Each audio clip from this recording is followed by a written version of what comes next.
നികേഷ് പറഞ്ഞതിൻ്റെ തുടർച്ചയായിട്ട് ഞാൻ പറയാം. ഇപ്പോൾ സംസ്ഥാന സർക്കാർ കൃത്യമായും ചെയ്തിരിക്കുന്നത് ഘട്ടം ഘട്ടമായ പ്രതിരോധം ഉയർത്തുക എന്നുള്ളതാണ്. അതിനകത്ത് ആദ്യത്തെ ഘട്ടമായിരുന്നു സുപ്രീം കോടതിയിലേക്ക് ഈ ഭരണഘടനാ പ്രതിസന്ധി ഉണ്ടാക്കുന്നു എന്ന് പറഞ്ഞുകൊണ്ട് സർക്കാർ പോയത്.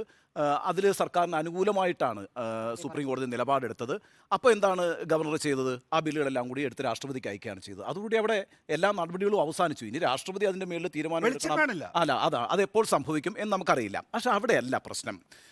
സർക്കാർ മുൻകൂട്ടി ഇപ്പം നാളെ എന്താണ് സംഭവിക്കാനിരിക്കുന്നത് എന്നതിനെ സംബന്ധിച്ച് ഗവർണർ കൃത്യമായൊരു സൂചന ഈ അടുത്ത ദിവസങ്ങളിൽ നൽകുന്നുണ്ട്. അതിനെക്കുറിച്ച് സർക്കാർ വളരെ ബോധമുള്ളവരാണ്. എന്താണ് ആ സൂചന? അതാണ് അദ്ദേഹം പറഞ്ഞുകൊണ്ടിരിക്കുന്ന സാമ്പത്തിക അടിയന്തരാവസ്ഥ. സാമ്പത്തിക അടിയന്തരാവസ്ഥ എന്ന് പറയുന്നത് അദ്ദേഹം ചൂണ്ടിക്കാണിക്കുന്നത് കഴിഞ്ഞ ദിവസം ഹൈക്കോടതിയിൽ ഗവൺമെൻറ്റിൻ്റെ ചീഫ് സെക്രട്ടറി നൽകിയ ഒരു സത്യവാങ്മൂലമാണ്. ആ സത്യവാങ്മൂലത്തിൽ സർക്കാരിന് നിത്യനിദാന ചെലവുകൾക്ക് തന്നെ പണം ഇല്ലാതെ കണ്ടെത്തേണ്ട സാഹചര്യമാണ് എന്ന് പറയുന്നു. എന്തുകൊണ്ടാണ് യഥാർത്ഥത്തിൽ അത്തരത്തിലുള്ള സത്യവാങ്മൂലം കോടതിയിലെ ചീഫ് സെക്രട്ടറി സമർപ്പിച്ചത്?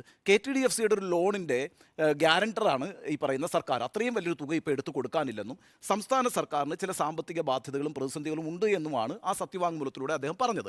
എന്നാൽ ആ സത്യവാങ്മൂലത്തെ എടുത്തുകൊണ്ട് സംസ്ഥാനത്തിൻ്റെ ധനമേഖല ആകെ പ്രതിസന്ധിയിലാണ് എന്ന് വരുത്തി തീർക്കാനുള്ള ബോധപൂർവമായൊരു ശ്രമം ആരിഫ് മുഹമ്മദ് ഖാൻ നടത്തുന്നുണ്ട്. അതുകൊണ്ടാണ് കഴിഞ്ഞ എല്ലാ ദിവസങ്ങളിലും ആവർത്തിച്ച് ഫിനാൻഷ്യൽ എമർജൻസി ഇപ്പോൾ ഏറ്റവും അവസാനം നമ്മൾ കേട്ട ബൈറ്റിലും പറയുന്നുണ്ട് സാമ്പത്തിക അടിയന്തരാവസ്ഥയിലേക്ക് പോകേണ്ട സാഹചര്യമാണ് സംസ്ഥാനത്തുണ്ടാകുന്നത് എന്ന്. എന്താണ് സാമ്പത്തിക അടിയന്തരാവസ്ഥ?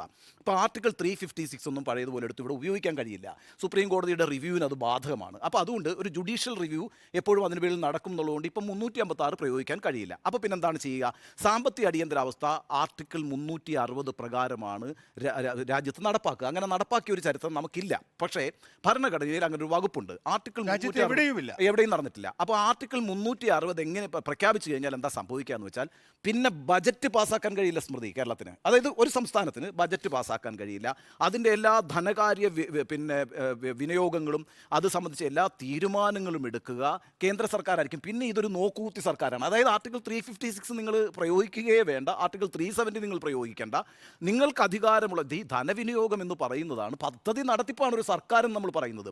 ആ പദ്ധതി നടത്തിപ്പ് മുഴുവൻ കേന്ദ്രം അങ്ങ് ഏറ്റെടുക്കും. കേന്ദ്രം ഏറ്റെടുത്തു കഴിഞ്ഞാൽ പിന്നെ ഒരു നോക്കൂത്തി സർക്കാരായിട്ട് ഇത് മാറും. അപ്പോൾ സാമ്പത്തിക അടിയന്തരാവസ്ഥ എന്ന് പറഞ്ഞുകൊണ്ട് യഥാർത്ഥത്തിൽ ആരിഫ് മുഹമ്മദ് ഖാൻ ലക്ഷ്യം വെക്കുന്നത് കേന്ദ്രത്തിലേക്ക് ഇത്തരത്തിലൊരു റിപ്പോർട്ട് നൽകിക്കൊണ്ട് കേന്ദ്രത്തിന് നമ്മുടെ ഈ സംസ്ഥാനത്തെ ധനവിനിയോഗത്തിൻ്റെ എല്ലാ അധികാരവും നൽകുക എന്നുള്ള ഒരു നീക്കമാണ് നടത്തുന്നത്. അത് ബുദ്ധിപൂർവ്വം അദ്ദേഹം ആസൂത്രണം ചെയ്തുകൊണ്ടിരിക്കുന്നു. അതുകൊണ്ടാണ് അദ്ദേഹത്തിനെതിരായിട്ട് ഇപ്പോൾ ഓരോരോ പ്രതിരോധമായിട്ട് സർക്കാർ പടുത്തുയർത്തുന്നത്. മറ്റൊരു കാര്യം കൂടി പറഞ്ഞ് ഞാൻ ആദ്യഘട്ടം അവസാനിപ്പിക്കാം. നോക്കൂ, ആർട്ടിക്കിൾ 124 വകുപ്പ് അങ്ങോട്ട് ആവശ്യപ്പെട്ടതല്ലേ ഗവർണർ? 124 വകുപ്പ് ഈ പറയുന്ന ഈ SFIക്കെതിരായിട്ട് ചുമത്തണം എന്ന് പറയുന്നത്. ഈ 124 വകുപ്പിന് വലിയ അപകടമുണ്ട്. ഈ പറയുന്ന പഞ്ചാബ് ഗവർണറുണ്ടല്ലോ പുരോഹിത് ഒരു കത്ത് അടുത്തിടെ പഞ്ചാബ് CM-ന് അയച്ചിരുന്നു. പഞ്ചാബ് CM-ന് അയച്ചിട്ട് പറഞ്ഞത് എന്താ അറിയാമോ? നിങ്ങൾ എൻ്റെ കത്തുകൾക്ക് മറുപടി നൽകുന്നില്ല എങ്കിൽ ഞാൻ ഈ സംസ്ഥാന സർക്കാരിനെ പിരിച്ചുവിടാനായിട്ട് നിങ്ങൾ നിർദ്ദേശിക്കും. കത്താണ് അത്, ഓപ്പൺ ലെറ്ററാണ്. ഞാൻ അങ്ങനെ ഒരു കത്ത് ഇങ്ങോട്ട് കേന്ദ്രത്തിലേക്ക് എഴുതാൻ പോവുകയാണ്. അതിൽ ഞാൻ ഉപയോഗിക്കാൻ പോകുന്ന ആർട്ടിക്കിൾ വകുപ്പ് 124 ഈ 124 എന്ന് പറയുന്നത് ആക്രമിക്കുമ്പോൾ മാത്രം ഉണ്ടാകുന്നൊരു സംഭവമല്ല. ഔദ്യോഗിക കൃത്യനിർവഹണത്തെ ഗവർണറുടെയോ രാഷ്ട്രപതിയുടെയോ ഔദ്യോഗിക കൃത്യനിർവഹണത്തെ തടസ്സപ്പെടുത്തി കഴിഞ്ഞാൽ അവിടെ അത് ഫിസിക്കലായിട്ട് വേണമെന്നില്ല. അതിപ്പോൾ ഈ കത്തുകൾക്ക് മറുപടി നൽകാതിരിക്കുക, അങ്ങനെയൊക്കെ ഉണ്ടല്ലോ, വന്ന് കാണാതിരിക്കുക, ഇത്തരത്തിൽ. ഇപ്പോൾ നോക്കൂ, ഈ 124 പെട്ടെന്ന് ചുമത്താൻ രാജ്ഭവനാണ് ആവശ്യപ്പെടുന്നത്. അങ്ങനെ ആവശ്യപ്പെടുന്നത് എന്തുകൊണ്ടാണ്? ഈ പറയുന്ന പണിയെടുത്തുകൊണ്ടിരിക്കുകയാണ് ആരിഫ് മുഹമ്മദ് ഖാൻ ഒരു സൈഡിൽ കൂടി. അത് വളരെ ശ്രദ്ധാപൂർവ്വം ചെയ്തുകൊണ്ടിരിക്കുന്നു. അപ്പോൾ 124 ചുമത്തുകയും ചെയ്തുകൊണ്ട് ഇപ്പോൾ ഒരു കേസാണത്. അപ്പോൾ എങ്ങനെ എന്താ വരിക? ഗവർണറുടെ ഔദ്യോഗിക കൃത്യനിർവഹണത്തെ തടസ്സപ്പെടുത്തുന്ന ഒരു ക്രമസമാധാന തകർച്ച സംസ്ഥാനത്തുണ്ടായിരിക്കുന്നു. പ്ലസ് സാമ്പത്തിക അടിയന്തരാവസ്ഥയ്ക്ക് യോജ്യമായൊരു സിറ്റുവേഷൻ ഉണ്ടായിരിക്കുന്നു. ഇങ്ങനെ ഒരു കേസ് വളരെ ബോധപൂർവം ആരിഫ് മുഹമ്മദ് ഖാൻ ബിൽഡ് ചെയ്യുന്നുണ്ട്.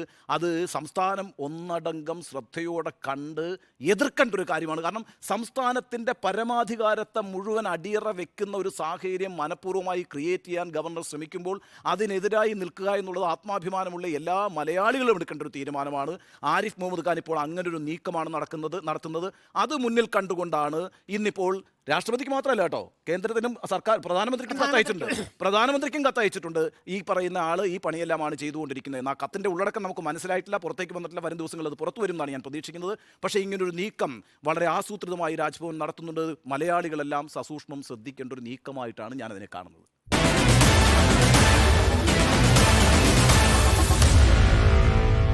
Meet the editors.